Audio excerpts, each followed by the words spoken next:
What's up, everyone? This is Paul Amoto. I am an ESN teacher serving moderate to severe students at Evergreen Valley High School of the Eastside Union High School District. This is my science classroom. This is room A133 at Evergreen Valley High School.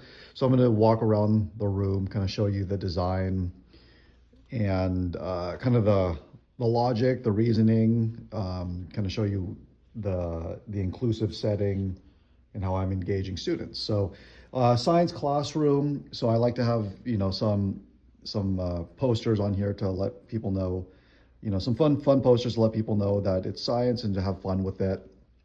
These are areas right here for paras to sit right there. So I actually have a couple of one-to-one students in my class as well.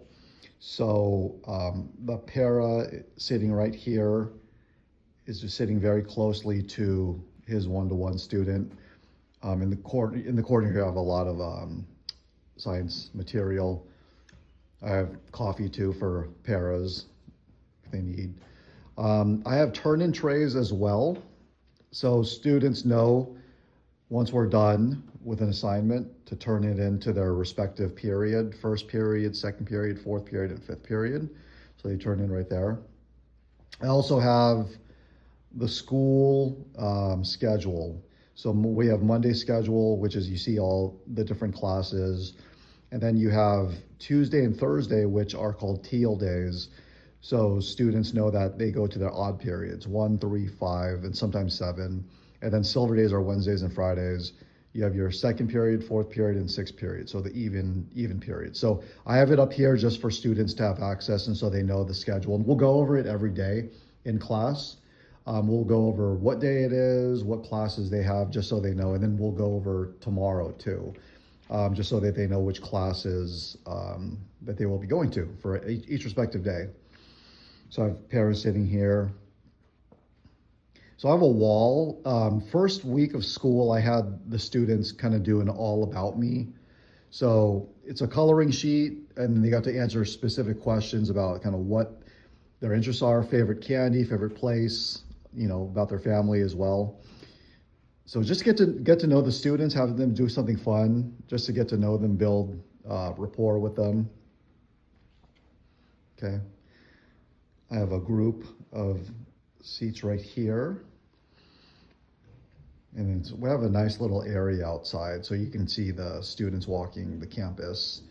I have a whiteboard right there. So every day before first part of class, we talk about what day it is, what month it is, and then I'll have the students write it up on the board. It's a nice it's part of the routine where we get to just talk about the day, what day it is, just so that they know and they get practice writing in front of their peers. It's part of their routine.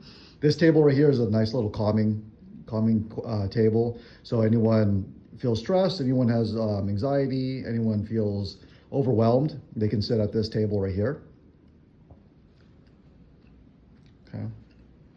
And then I have all my school supplies. So whenever we do specific activities, I'll let all the students know what to get. So we might have like a matching exercise. So I'll tell them, okay, you need scissors and glue, so they know where to get it. Colored pencils, highlighters, so they know where to get all of the material. Some more science posters as well.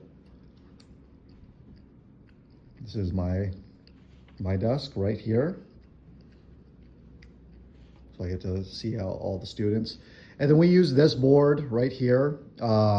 So over here, I actually have my name, and then I actually have the subject and the section that we're discussing. So in this case, we're talking about DNA. So I want to put the subject and then also to kind of the objectives and the goals for that specific section. And then here's the class agenda. So this, again, an agenda gives them routine. They know what to expect. And we stick to this pretty aggressively. There's a few times where I will change it, but we will stick to this so that the students know what to expect. A lot of students like this chair, so they'll sit here just whenever they need to get calm. And then basically I have groups of 4 desks lined up and then a group of 3 right there. So I do address inclusive settings, and I think the grouping desks help with students socializing with each other and working together and collaborating together, working together as a group. But then also too, I'm close enough to them, and then they can see me where it is inclusive and engages in the learning for everyone.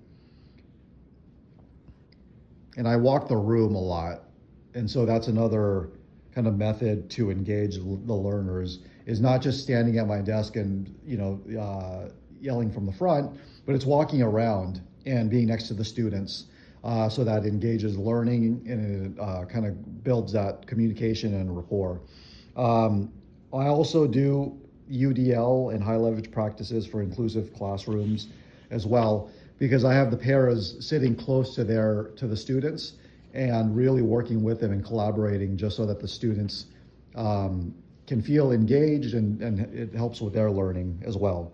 And again, I walk around the classroom to help all students. And then having them sit close to each other, again, also builds that sense of community, so that they're all next to each other, working together and collaborating, and then socially communicating with each other. I also, one other thing is, some of the practices that I use, and I'm actually starting to use now, is I'm going to be grouping students, certain students together, kind of based on where they are socially and academically. So if there are in one of my classes, there are a group of students that are struggling academically, so I'm going to put them next to each other, just so that I can have easier access to them, and I can work with all of them as a group. So that is my classroom. Hope you enjoyed.